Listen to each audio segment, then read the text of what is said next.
Atheists, and religion is satanic.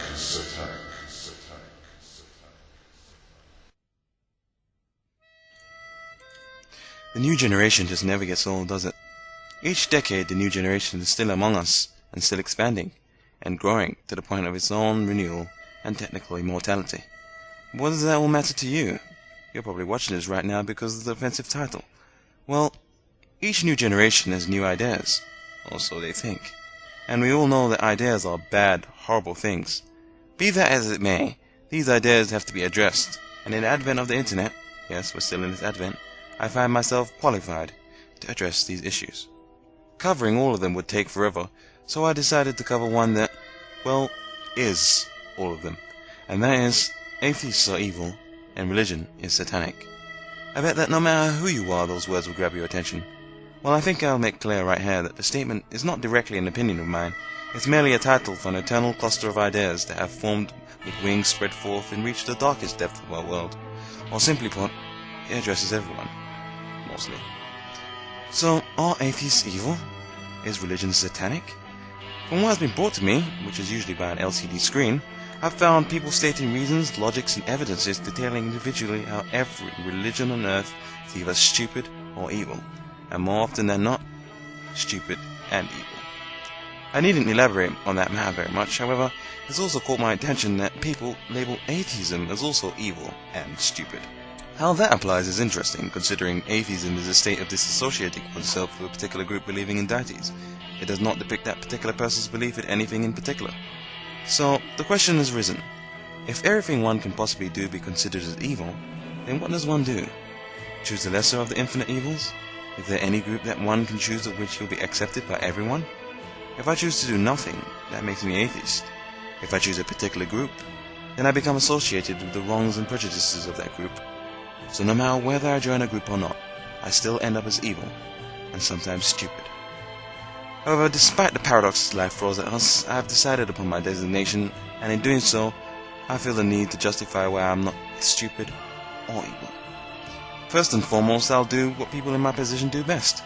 Show to the rest of the world exactly how stupid I am, with the act of declaring belief in God.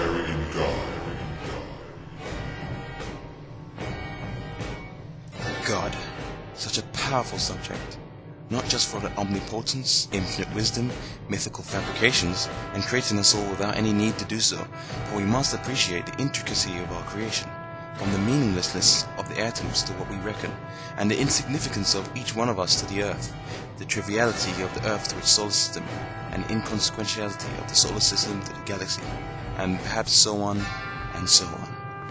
Yet in all this extrapolation, each level has its meanings and interpretations. Surely to believe there is a God would mean this world meant nothing to him.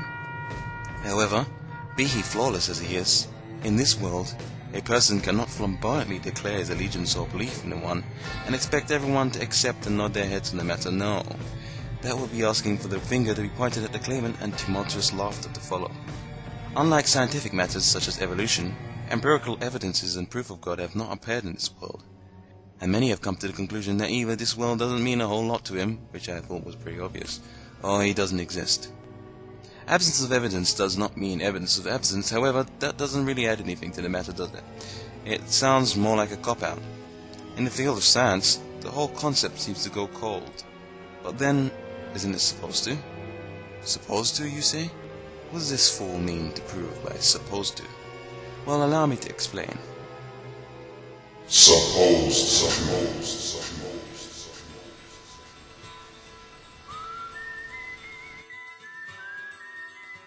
Well, what did I mean by supposed to? Bear with me whilst I explain something. If we do study the characteristics of God, we will find the world is consistent with Abrahamic texts, including the lack of empirical evidence being of such too. Whether it is Moses, he alone was given pragmatic reasons for his belief in God. The miracles he brought were astounding, yes, but they didn't provide any testable proofs for God's existence. The respected Hebrew people still had to accept the matter on hearsay. Jesus was an even better example. He ate, drank, and slept as a human being. And even as he was to be crucified, the entire event abided by the laws of the world.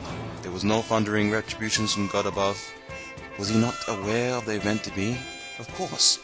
But then, why weren't there any empirical evidences for those that were to kill him to realize how important this man was to God? There was none. Or Muhammad. He struggled in Mecca for a long time, his followers beaten, tortured, and even killed, and himself being attacked with very few to come to his aid. Where was the empirical evidences at that time? There was none, nil, and nothing. Now, I'm not relying on any belief of the aforementioned events. Whether they happened or not does not matter. What does matter is where the "where is God" questions came from. Many times I see people constructing the same straw man over and over. He isn't in science, and therefore it's just a myth. And I ask myself, where is this idea of God being in sight or empirical? Where did it come from? God can never be considered science. Even so, a man in my position must still bring forth some evidence or proof or logic, just something, the reason why I believe in what I do. Do we have that, my fellow theists? Do we? Searching all over, I've found almost nothing. So no, we've failed to address the man that says, I don't believe in God because I don't believe he exists. For this man does not make the claim of God's non-existence. He only sees no reason to believe he does exist, and no one can challenge that. Until now.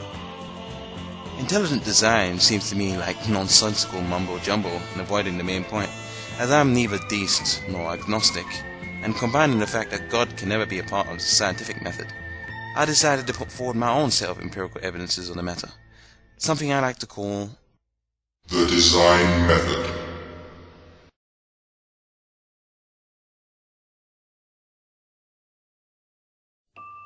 I theorize that as we can never see God, well, until you die, and it's not claimed that anyone has ever shown that he exists, what can we do to show his work? But then, his work would be everything, and how can we show that everything is his work? It's simple. All we have to do is prove the object in question was designed, which my design theory does.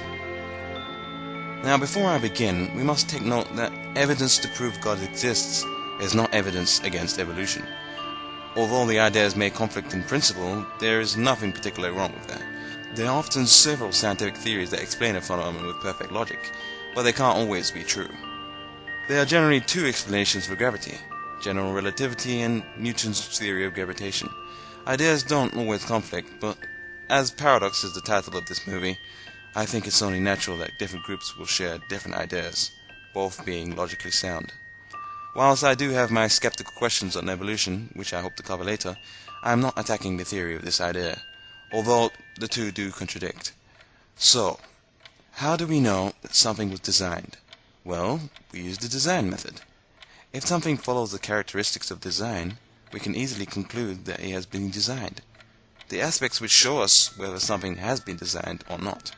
Are you ready? Aspect number 1. Exterior symmetry. You've probably heard a lot of people say it. The world, it seems too beautiful to have come about by chance or evolution, which probably inspired the statement, well, I failed to see the beauty in a tapeworm. In essence, both are weak statements, but what we can ascertain is that symmetry is a major aspect of design. This mathematical precision is applied to every inch of our body's imperfection. Now, yes, I do know there are some asymmetries on our bodies, but I'll get to those later.